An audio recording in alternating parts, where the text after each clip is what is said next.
But you should be able to recognize whether it's lumbar cord or thoracic cord and cervical cord. I've already told you to start at the bottom, so you know it's lumbar cord. But how would you know if I didn't tell you? Well, look at the volume of white matter. It's fairly thin here, right?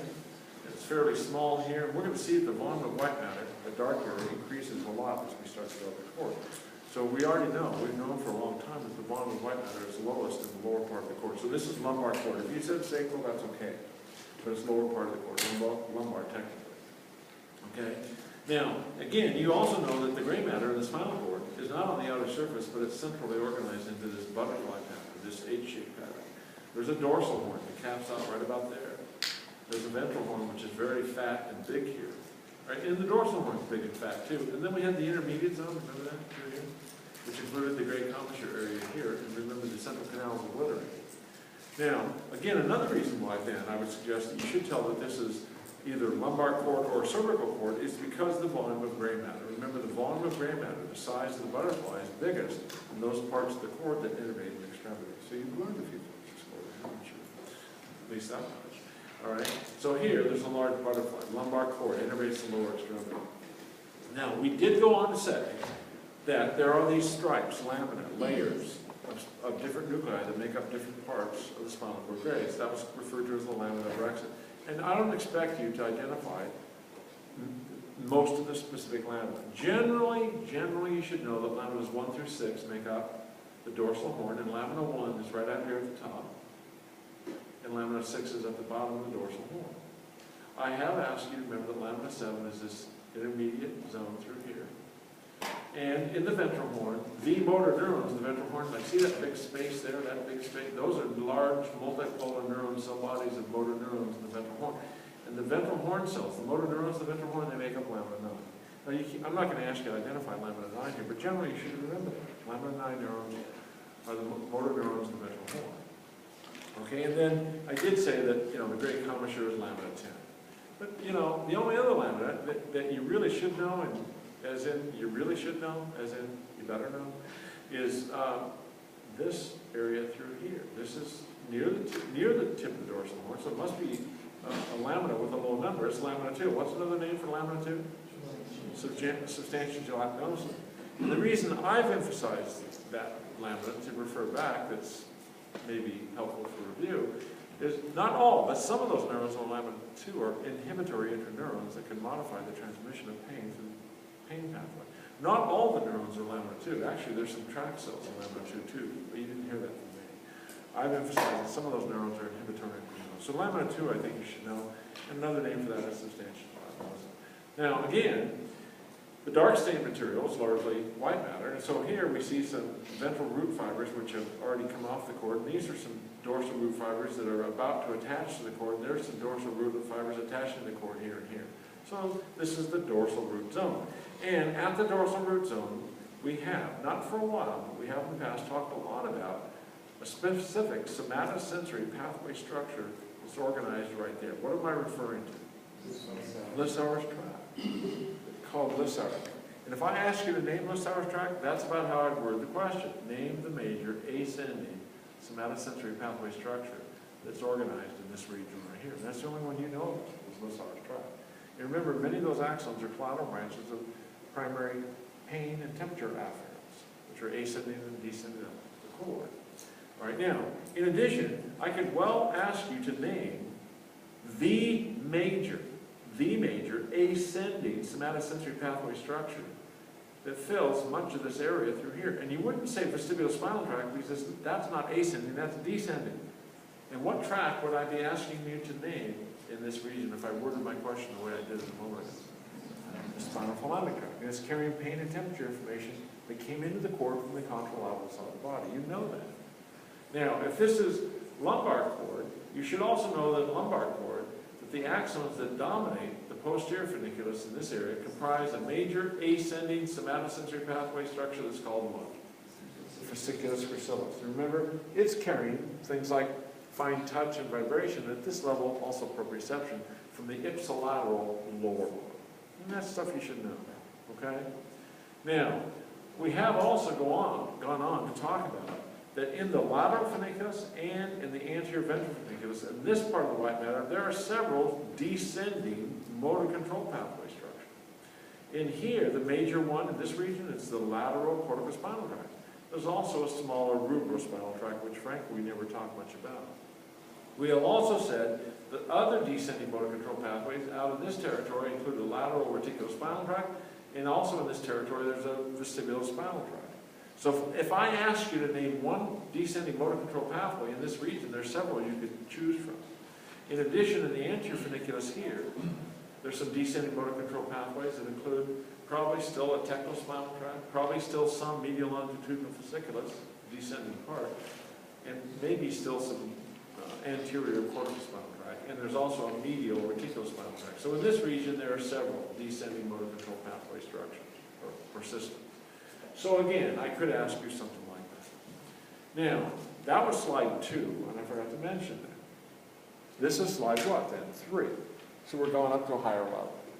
Clearly, we're in a part of the cord, we're in a part or section of the cord that doesn't innervate an extremity. Why do I know that? Because look how small the gray matter butterfly is. The dorsal horn is very small. Even though the dorsal horn is very small, what lamina of Rexid is this right here? Lamina 2 is substantia gelatinosa. And look how small the ventral horn is. But look how much volume to the gray matter is. Look how thicker the white matter is. So where are we in the cord? Thoracic cord. And if it's thoracic cord, if it is thoracic cord, what horn should we have right here? The lateral horn, which is made up of a nucleus of lamina 7 called the intermedial lateral nucleus, IML. And I could ask you that. The IML is the nucleus that makes up the lateral horn. So the neurons of IML are preganglionic sympathetic neurons. Remember these neurons control dilation of the right?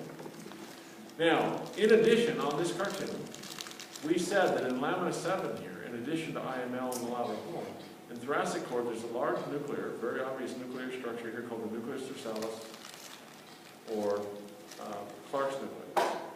It's called the nucleus thoracis, but then, anyway, don't worry about it. I think I used the term nucleus tersalis and Clark's nucleus right here. And remember, that's part of a signaling system for the ipsilateral lower body, primarily related to proprioception. And we said that the axons of these neurons tend to make up an ascending somatosensory pathway structure that dominates this region called the dorsal spinocerebellar tract here. Now, in addition, I could also ask you to name the major ascending somatosensory pathway structure that fills much of this region through here. And what pathway am I talking about? Spinothalamic tract.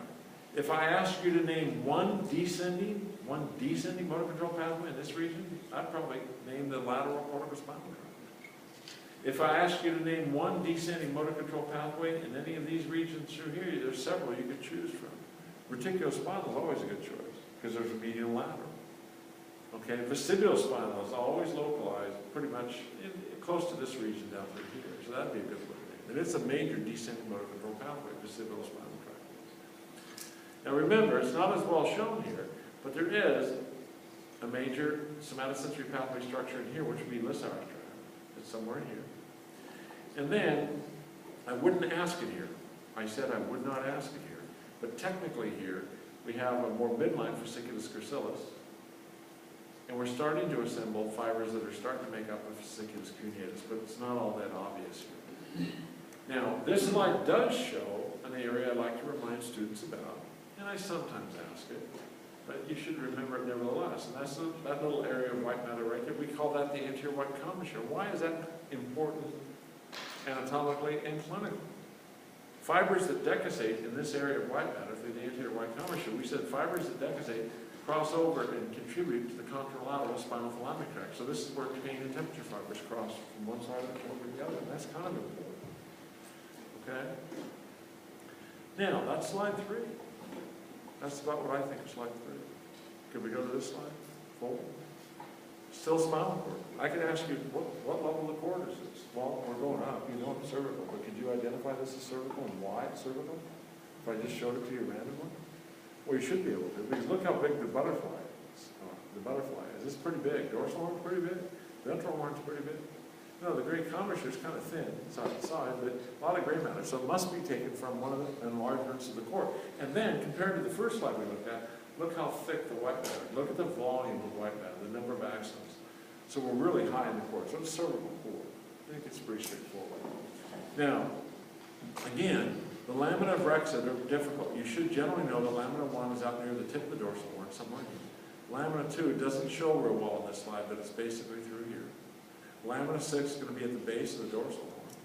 And then in the ventral horn, the motor neurons of the ventral horn make up what lamina that you really cannot identify here. They make up the lamina 9, right? So just generally you should know that. Now this is the only slide that we have that really shows much of a central canal in the middle of the gray commissure, and there's probably the best anterior white commissure that we just mentioned on the previous slide. Decussating fibers in the pain and temperature pathway. Fibers, after they decussate, help to form a major ascending somatosensory pathway structure that fills much of this area. And what tract is that again? Spinothalamic. Okay? Now, in addition, we have named that there's another ascending somatosensory pathway structure now in this region, which is the dorsal spinocerebellar tract. And then, on this slide, I think it's easy to see that in the dorsal funiculum, especially on this side, in the dorsal funiculus of white matter, there's two major fasciculi. There's one that's more slender on midline called the fasciculus what? Fasciculus gracilis. And it carries mostly primary, fine touch and vibration information from the ipsilateral lower body. The cell bodies of these neurons, remember, these are primary afferent fibers. The cell bodies are downstream in some DRG. The fibers that make up this region, in this region, there's a major ascending somatosensory pathway structure that forms what? The fasciculus cuneatus, made up of fibers carrying primarily what kind of information? Fine touch, vibration, proprioception, from the ipsilateral what? Upper body, upper extremity, for example. So fasciculus cuneatus. And remember, these are primary axons, the primary sensory neurons, and they're ascending up the dorsal column to terminate in nuclei. Nucleus gracilis, nucleus cuneatus. The fibers of the dorsal spinocerebellar tract are going to terminate in the nucleus C. Okay?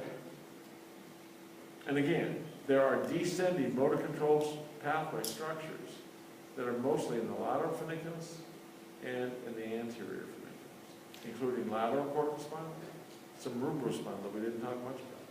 There's a fairly large vestibulospinal. There's a lateral reticulospinal. There's a medial reticulospinal. There's a descending medial longitudinal fasciculus. There's a tectospinal, and there's an anterior corticospinal tract. So there's several different descending motor control pathways, but generally they're all in these two funiculi, lateral funiculus, anterior funiculus. So that was slide 4. We doing okay? Next slide. Are we still in core? No. Where are we? We're doing a lot. Y'all, one of the prettiest nuclei in the human body. The inferior olivary nucleus. Now that makes up this landmark, or giallo, but technically this is the inferior olivary nucleus. And again, it really relates to cerebellar pathways. We didn't talk a lot about it. I don't know a lot about it, but it's mostly related to cerebellar functions, what we said. And so that makes this medulla. And what is this on the left? That's a pyramid. You see pyramid, you're medulla. So that should be, and that could be a question. What name where this section comes from. All right? Medulla, it's easy. Now, remember on the previous slide here, we said that going upstream are fibers of the fasciculus gracilis, fibers of the fasciculus cuneatus. Right? And when those fibers go into the lower pons, those fibers terminate on secondary neurons of the dorsal column system. Neurons that make up the nucleus gracilis. Neurons that make up the nucleus cuneatus. Does that make sense? And what we said a long time ago, but you should remember this, are these secondary neurons of the dorsal column system, they project their axon ventrally. Those axons, these streaks are those axons right here. They then decussate and they form a major ascending somatosensory pathway structure that dominates this area called what? The medial lemniscus. So the medial lemniscus is carrying mostly what kind of sensory information? Fine touch, vibration, proprioception from which side of the body? Contralateral side of the body. It's called the medial lemniscus because lemniscus means strip and it's on midline. Gosh, dang it, Jim. And so It's called the medial lemniscus. Now, in addition, we were also tracing upstream through the spinal cord another major, really major ascending somatosensory pathway signaling system called what? The spinal thalamic tract.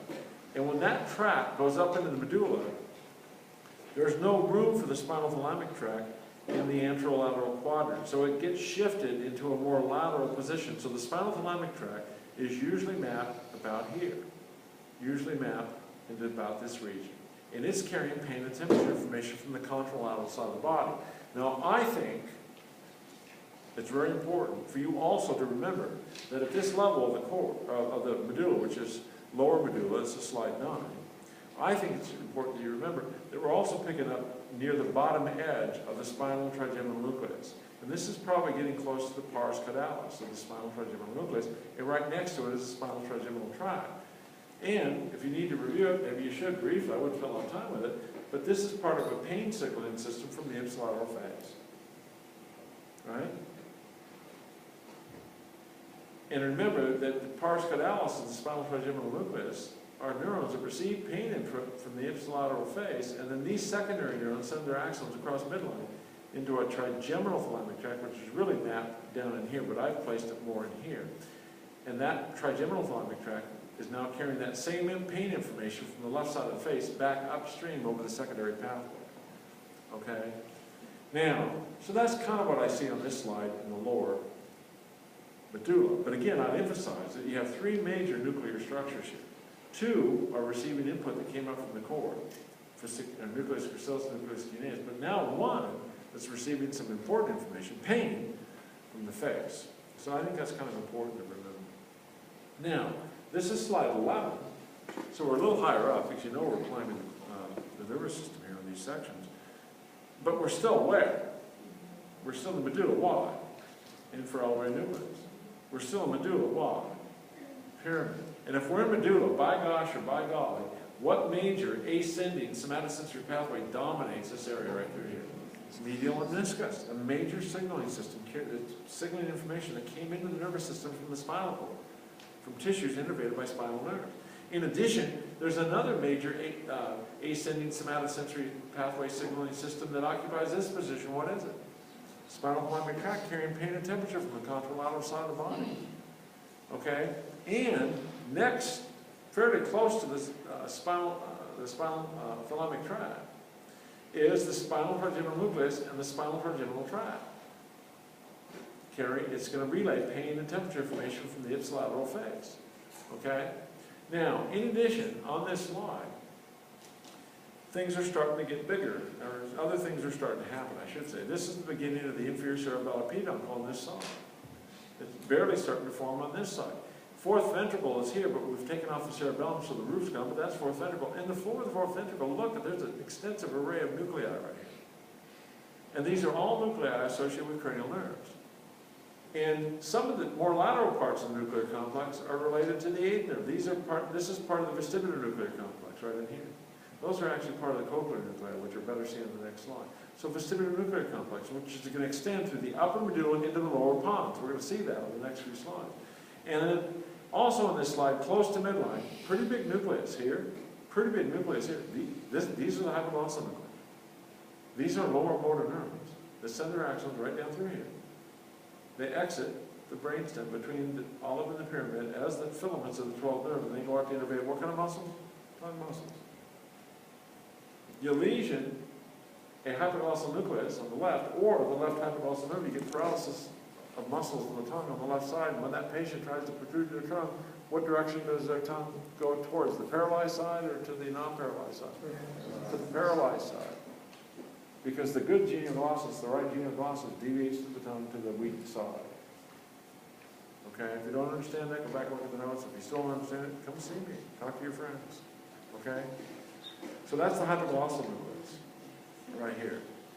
Now, I may have listed the dorsal motor nucleus, the vagus, which is squeezed in here, but you don't need to know that. And I don't think I have the solitary nucleus and tractum either. That's right there. Basically, I think you should know in this slide, for the nuclei, you should know the position of hypoglossal nuclei, here and here, and part of the vestibular nuclear complex here. And this is slide 11, if you want the reference. Now, this is the last slide we see of medulla, and you know it's medulla because you just told me on the previous slide that you recognize the inferior ray nucleus as part of medulla. You recognize the pyramid as part of medulla. So if this is medulla, then what's the major ascending somatosensory pathway structure that fills much of this area? Medial lemniscus. What's the major ascending somatosensory pathway structure you should know approximately in here? Spinal thalamic tract. What nucleus, specific nucleus of the trigeminal nuclear complex is this that we've been tracing upstream? The spinal trigeminal nucleus, and next to it is the spinal trigeminal tract.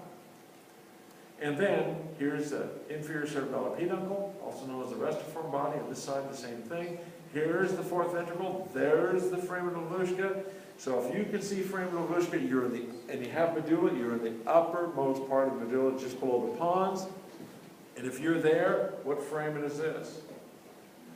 Foramen malushka, also known as the lateral aperture. And if you're at that location of the medulla, that's where the eighth nerve attaches. And therefore, what nuclei do you think these would be? They're related to the eighth nerve. That's how I remembered it. I linked this Luschka up to, well, eighth nerve attaches. Well, I bet these are eighth nerve nuclei. And these are the cochlear nuclei here.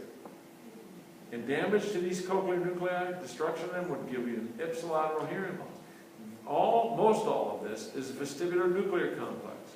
Receives input from the inner ear, a vestibular function.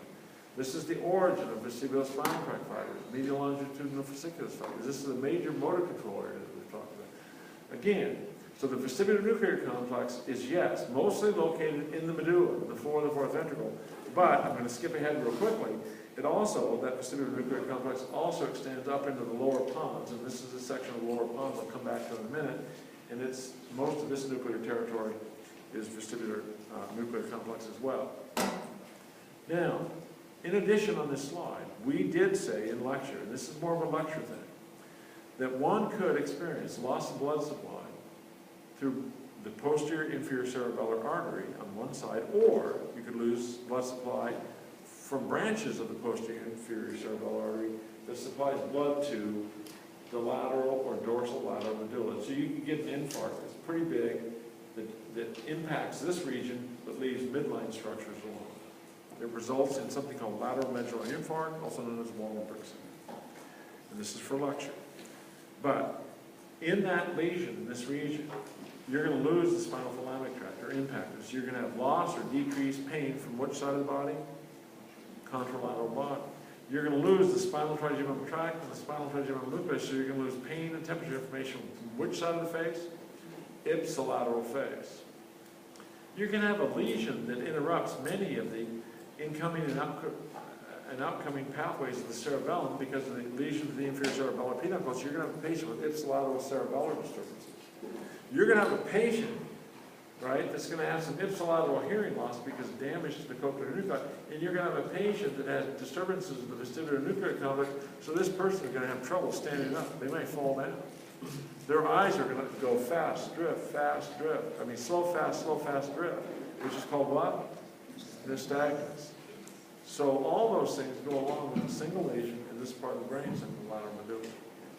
Now, moving on here, and I promise you I'll be done by now. I lied. Is slide 17.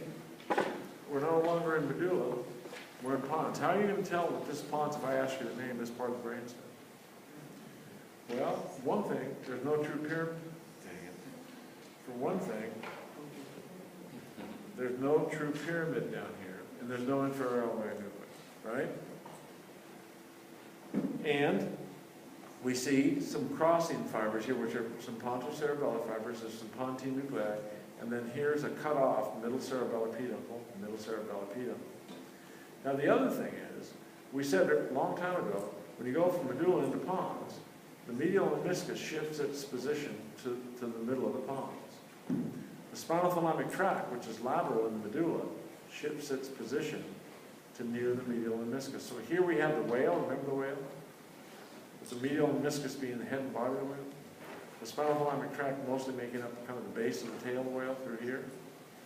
So the whale swims only in the pons. So that's another reason why this is pons.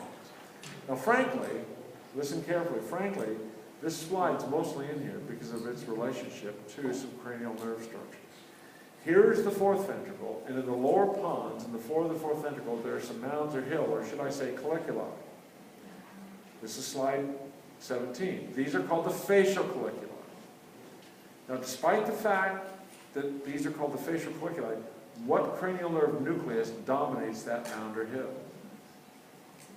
The abducens nucleus. So there's the left abducens nucleus, there's part of the right abducens nucleus.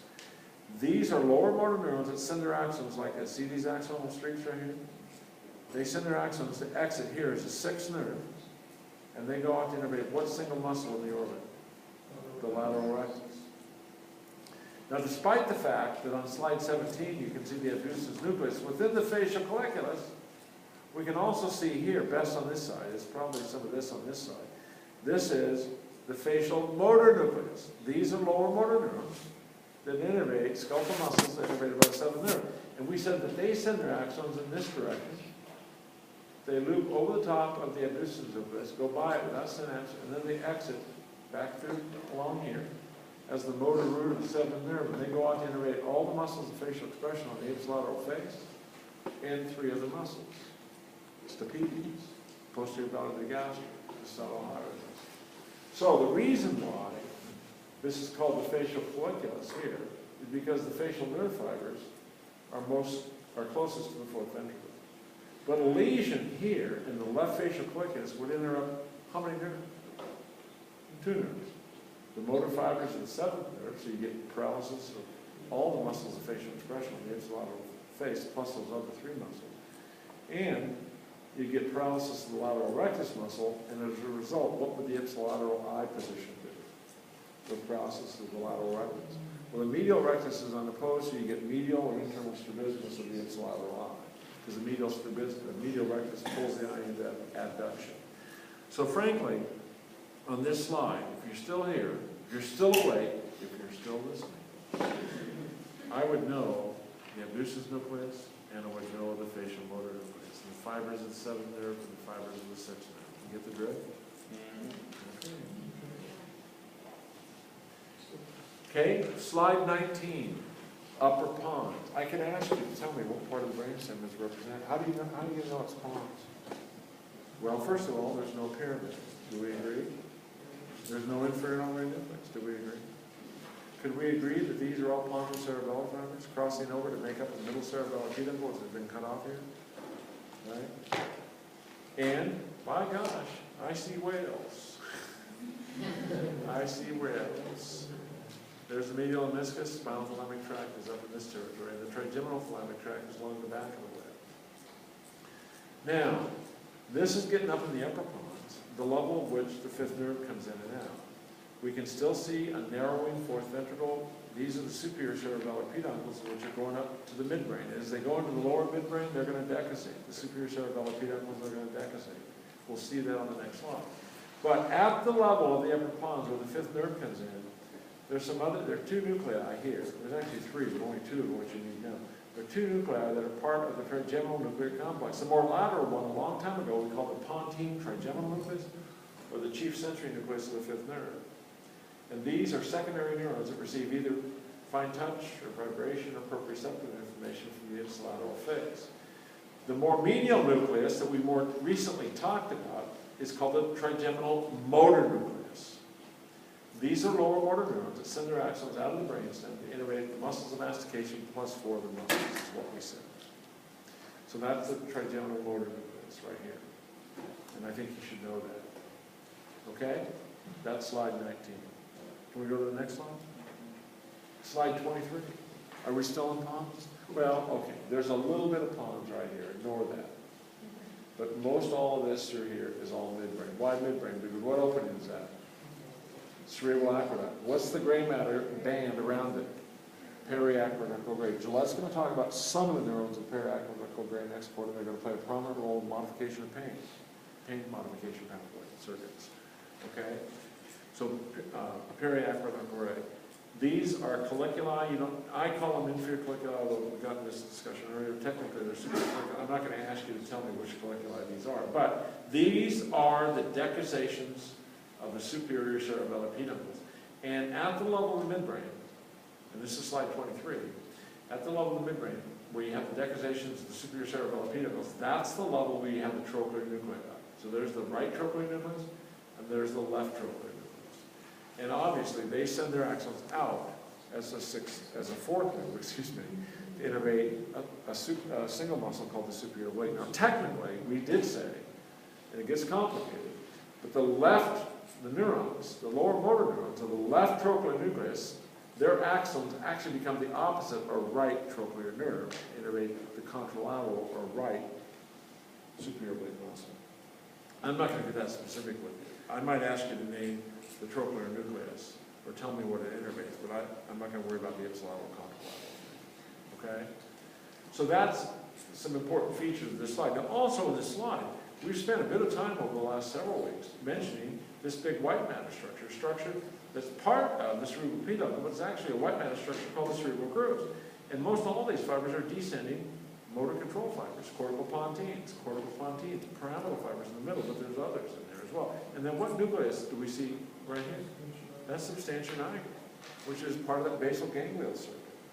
Okay?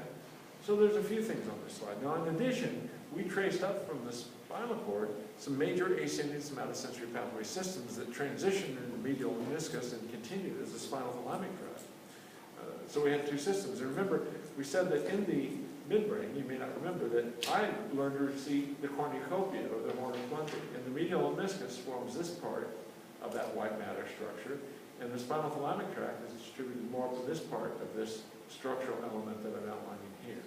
So again, major somatosensory pathways, medial meniscus, spinal thalamic tract, carrying information that came into the spinal cord, way down there. But in addition, there's also a signaling system that's oriented more in here called the trigeminal thalamic tract, and that's carrying somatosensory information primarily from the contralateral phase. Okay? And then we go to this slide, which is slide 24. It's a cleaner view of the upper midbrain. It's a section through the midbrain. You know it's midbrain because there's cerebral aqueduct. And what kind of gray matter is this? Periaqueductal gray. What structures are these? Now, you should know that these are the superior collicula. Superior collicula.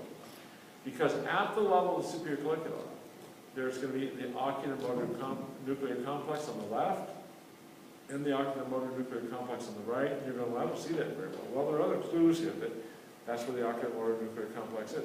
You see these dark streaks? See these dark bundles right here? These are all third nerve fibers, which are coming out of neuron cell bodies from here, and they're going to exit as what nerve right here? The left third nerve. And some of these fibers are lower motor neuron fibers, and they go out to innervate what muscles of the ipsilateral eye? Superior rectus, inferior rectus, medial rectus, inferior oblique, and levator palpebris superioris. I think I got all five.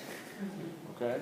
And also, in this third nerve, there are preganglionic parasympathetic fibers that originate from a specific nucleus of that complex called the Edgar-Westphal nucleus, which you don't need to identify on the slide. And those fibers went out and terminated the ciliary ganglion on postganglionic parasympathetic neurons. And from the ciliary ganglion, those postganglionic fibers innervate two intrinsic muscles of the eye. One muscle called the constrictor pupillae muscle, which causes constriction of the pupil. And the other muscle that is innervated is the ciliary muscles. And the ciliary muscle controls what? Accommodation of the lens. And when that muscle contracts, what happens to the curvature of the lens? It increases its curvature to permit you to focus on a nearby object. So I'm going over some stuff that's not going to be on the slide test, but it might be on the lecture test, and hopefully that's okay with you. Okay, so there's a third nerve right here, okay? And again, what major nucleus makes up most of this area? Substantia nigra. And Gillette's going to talk about some other dopaminergic neurons in here later. It's part of the pleasure circuits. Oh, they wake up now, pleasure. Okay, it's called the ventral tegmental area. Okay, he'll talk about that. Some other dopaminergic neurons in this region down here. And then what structure is this? What's it called? Name this structure. Cerebral grooves. And what kind of fibers dominate the middle and third? Pyramidal. What fibers dominate here? Corticopontines. What fibers here? Corticopontines, but there are cortical others mixed in here. And then, again, I traditionally don't ask this, but again, there's major somatosensory pathway structures in here, carrying fine touch, vibration, pain, and temperature from all parts of the contralateral body. Medial meniscus carries some of that information from the contralateral body. Spinal thalamic tract carries different kinds of information, pain and temperature from the contralateral body. And And then the trigeminal thalamic tract carries virtually all that information from the contralateral phase. For the slide test, are we going to have to designate left and right? No, you don't have to say left substantia nigra or right. If I asked a functional question, like if I asked, hey, a lesion of this nucleus right here, what would result, which would be several ways of answering that question. If you wanted to get into ipsilateral or contralateral paralysis, then you could. But there's more than one way to answer those kinds of questions. But generally, if I ask just the name of a structure, you don't have to say left or right. And the final slide is this one. We haven't looked at it that much, I admit that, but we've looked at a lot of cartoons like it. It's really pretty straightforward. So clearly there's white matter and gray matter areas. The dark areas are gray, or white matter, and the light stained areas generally are white matter. Now again, there's a midline right here. So there's left half and right half, okay? You can clearly see some cortex on surfaces, and then you can see dark white matter that forms the medullary center. This is a coronal section to the cerebrum. It's a coronal section. You're looking from behind those things, to the cerebrum. So if that's the case, the middle of the cerebrum is the diencephalon that we'll come back to in a minute. If this is a coronal section to the cerebrum, I can see some cortex pretty deep at the core of this. So this must be the left hemisphere, this must be the right hemisphere over here, and that must be the insula, because what sulcus would be right out here? The lateral sulcus. Are you with me? So this is either some of the frontal or parietal lobe, and the temporal lobe would be down here somewhere, right? In fact, I can even see a little bit of the temporal lobe here, a little bit of the temporal lobe here, because there's the hippocampus in the floor of the inferior horn lateral ventricle. There's the inferior horn lateral ventricle, and there's some of the hippocampus. I think it's a little harder. I admit that. But this stuff through here should be pretty straightforward. So here's part of the longitudinal cerebral fissure, and what structure is this of white matter that connects the two hemispheres? It's the corpus callosum. And on midline, what hangs down? What curtain hangs down from the bottom edge of the corpus callosum? The septum pellucidum. And at the bottom edge of the septum pellucidum, what two fiber tracts are these? The fornix, the left fornix and the right fornix. You remember those? So if this is the septum pellucidum, what space is this? It's a lateral ventricle. Now technically that's the body of the lateral ventricle, but it's a left lateral ventricle, right lateral ventricle. And in the lateral wall of the lateral ventricle, what nucleus is this? What nucleus is this? Caudate. Now caudate is part of a basal ganglia, which has other elements that include the lenticular nucleus. And a long time ago, well, fairly recently even, we said that one goes deep into the lateral sulcus. One comes to the insula. If you excavate deep to the insula, you get to the outer edge of the lenticular nucleus, this convex shaped outer edge of the lenticular nucleus. And that lenticular nucleus, which I'm outlining right here, is made up of two major zones. The outer band or zone is called the putamen, and the inner bands or zones are called the globus pallidus. And the caudate, the putamen, and the globus pallidus are part of that basal ganglion motor control circuit that we talked about. People have damage here and here. They end up with some things like chorea or athetosis, right? For control of basal ganglial diseases, the dyskinesias of athetosis and chorea, and even to interventions to help control some of the disabilities that come on eventually with Parkinson's disease, clinicians are dropping electrodes. So you're in stereotaxic, three-dimensional guidance, a placement of electrodes. They're dropping electrodes down into places like this and providing deep brain stimulation to control some of the dyskinesias of basal ganglial diseases, right? And then remember, at the core of the cerebrum is the diencephalon, which has a left half and a right half separated by a third ventricle. So here's part of the third ventricle here, that space, and here's part of the third ventricle here. And the hypothalamus is roughly this lower part with the mammoid body, and this upper part through here is the thalamus. And the thalamus has a left half and a right half, and by gosh, this is one of those 60 or 70% of the thalami, which is connected by a gray matter bridge called what? The interthalamic adhesion in the massa in the median. And then finally, and very importantly, we should remember that between the diencephalon and the lenticular nucleus, in this case, there's a really big band of white matter here and here that's made up of projection fibers. Fibers that are connecting the cortex downstream to subcortical areas, or fibers that connect subcortical areas like thalamic nuclei up to cortex. And this white matter structure, which is continuous with the white matter of the medullary center, include axons going to and from cortex, in and out of the cerebral hemispheres, and they make up what freeway system right here? The the internal capsule. And that happens to be the posterior limb of the internal capsule, but the internal capsule is fine. And that's a really a major bundle of axons in the human cerebral hemisphere, and allows the cortex to talk to most of the rest of the nervous system. That's it.